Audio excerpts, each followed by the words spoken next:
CPM తరఫున అదేవిధంగా కొచ్చేరు మండల కమిటీ తరఫున ప్రత్యేక విప్లవాలు తెలియజేసుకుంటూ ఈ కార్యక్రమానికి ముఖ్య అతిథిగా వచ్చిన జిల్లా నాయకులు ఈఎస్ వెంకటేష్ గారిని మాట్లాడవలసిందిగా కోరుతా ఉన్నాం.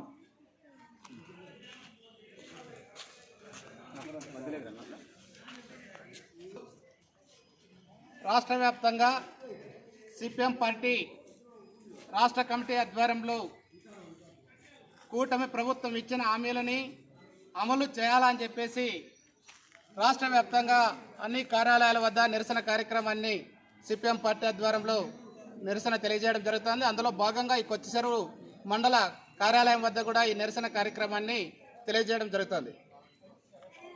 ఈరోజు ప్రభుత్వం ఎన్నికల ముందు ఇచ్చినటువంటి హామీ ఏదైతే ఉందో, మా ప్రభుత్వం అధికారంలోకి వచ్చిన వెంటనే ఉచిత ఇసుకని మేము సరఫరా చేస్తామని చెప్పేసి ప్రజలకు హామీ ఇచ్చింది. అంటే ఆ రోజుల్లో గత ప్రభుత్వం కనుక చూస్తే ఆ ఇసుక పేరుతో పెద్ద ఎత్తున దందాలు చేసింది, అక్రమాలకు పాల్పడింది, అవినీతికి పాల్పడింది. అందుకనే ప్రజలందరూ కూడా విసుక చెందారు. ఆ సందర్భంగా ఈ ప్రభుత్వం కూటమిగా మేము అధికారంలోకి వస్తే ప్రజలందరికీ కూడా ఉచిత ఇసుక ఇస్తామని చెప్పేసి ఆ రోజు తెలియజేయడం జరిగింది. కానీ 100 రోజులు గడుస్తూ ఉంది ప్రభుత్వం అధికారంలోకి వచ్చి.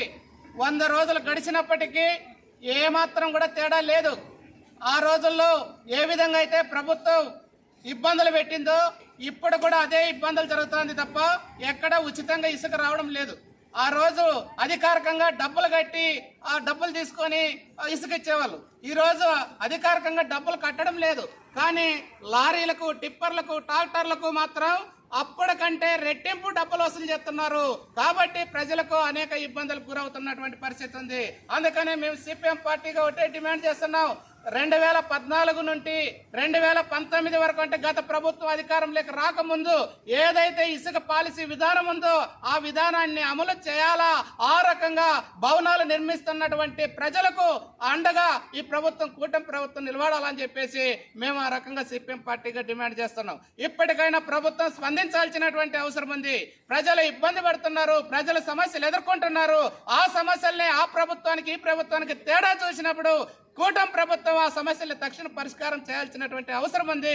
ఆ రకంగా ప్రభుత్వం వెంటనే పరిష్కారం చేయాలని చెప్పి చెప్తున్నాం. ఈ రోజు ప్రజలు ఇబ్బందులు పడతా ఉంటే ప్రభుత్వం ఈ సమస్యలు పట్టించుకోకుండా మొత్తం కూటమి ప్రభుత్వం మన అధికారంలోకి వచ్చిన తర్వాత రాష్ట్ర వ్యాప్తంగా విజయవాడ చుట్టూ ఉన్నటువంటి 5-6 జిల్లాలు వరదలతో ముంచిపోతే దానికి సంబంధించినటువంటి సరైనటువంటి సౌకర్యాలు, సరైనటువంటి వసతులు చూడడం లేదు.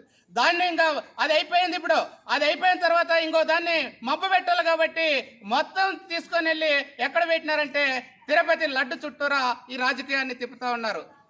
లడ్డులో ఏదో కలిసిందంట, అందుకని దానికి ఇప్పుడు ఆ ప్రభుత్వం లేదంటది, ఈ ప్రభుత్వం ఉంది అంటది. అంటే లడ్డు కోసమో లేకుంటే ఇంకో కోసమో కాదు మిమ్మల్ని ఎన్నుకోండి.